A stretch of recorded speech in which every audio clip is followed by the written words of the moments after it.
Bury the body. Bag the head. Hello, and welcome to the Hungry Cannibals Quickbite. Today, we'll be doing an overview of Captain Harrison Love, played by Matt Lesher from the 1998 swashbuckler movie, The Mask of Zorro.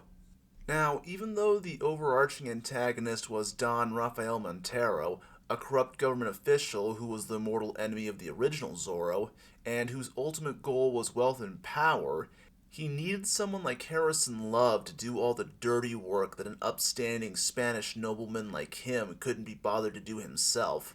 And it's for that reason I think he is the real villain of this movie.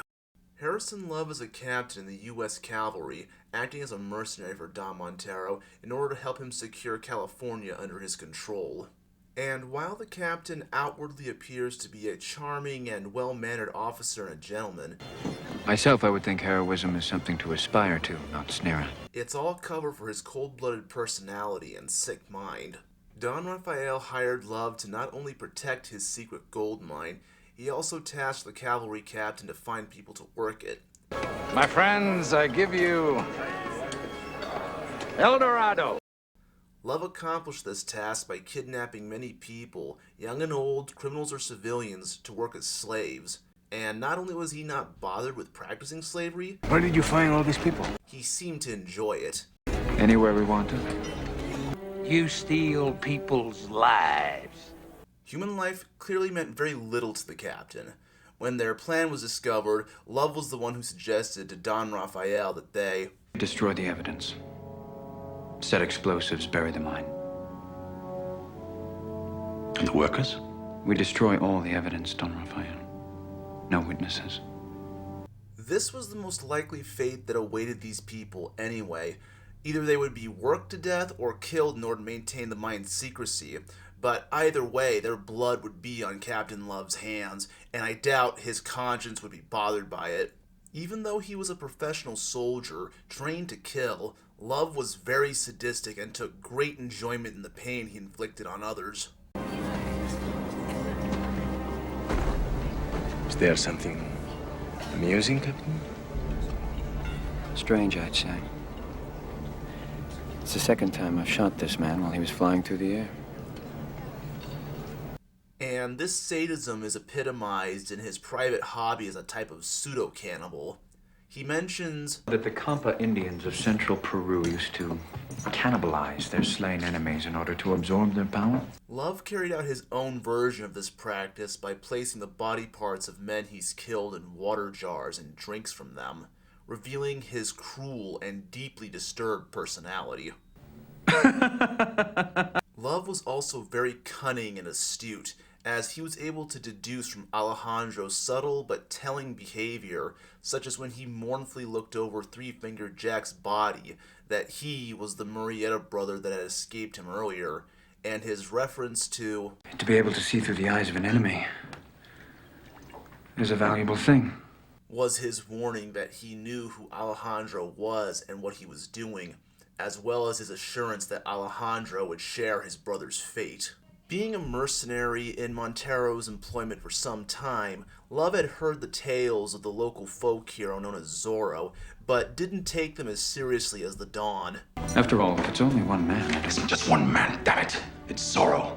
And it's not until Love's at the point of Zorro's sword does he realize that the legend is real.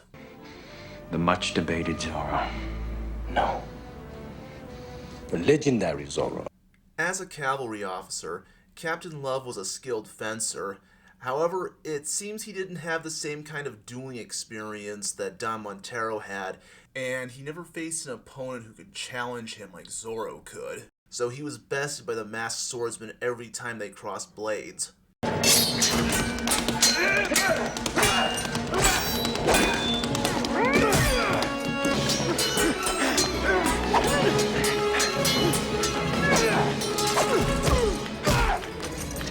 Obviously, this drove the cavalry officer to want to kill the masked outlaw himself. In their final encounter, he could have easily killed Zorro if he used his revolver, but he chose to discard it. Instead of shooting him, Love wanted the pleasure of killing his enemy with his own saber, and then use his body parts for his drink. But, like I said before, Even though Love was a professional killer, he clearly wasn't the same caliber swordsman as Raphael, who, as a Spanish nobleman, was probably trained in the art of fencing from a young age, and Alejandro just finished training under the previous Zorro, who was legendary as a swordsman. And to top it all off, Love was easily prone to anger, which made his attacks very sloppy. Clearly, he never learned lesson number 1 from the original Zorro.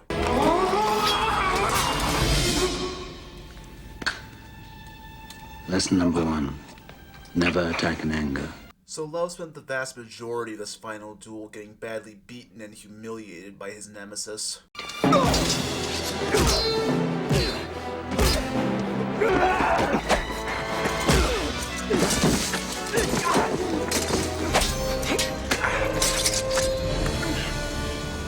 M. For Murrieta. Harrison Love's arrogance and need to kill would ultimately spell his own brutal demise. Not only does he end up being impaled upon his own sword, but in a savage twist of irony, his death comes in the form of a cart full of all the gold he and Montero committed so many crimes to obtain when it comes crashing down on his head, and his life is brought to a screaming end.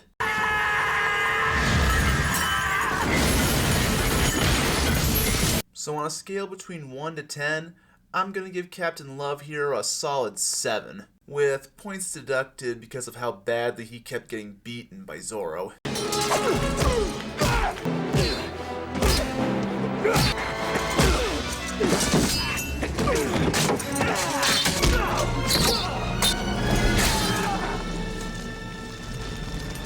But even though Love was basically a hired thug answering to a boss, because of his crimes, his demented form of recreation, and the fact that he was the one doing all the dirty work, I think he was the real villain of this movie. Love is also a perfect counter to Zorro, because one of the key components to having a cool hero is having an equally despicable villain for him to fight against. If you have any thoughts on my review, or there are other characters you'd like me to review, let me know in the comments below. We look forward to seeing you again in our next Quick Bite. Don't forget to subscribe.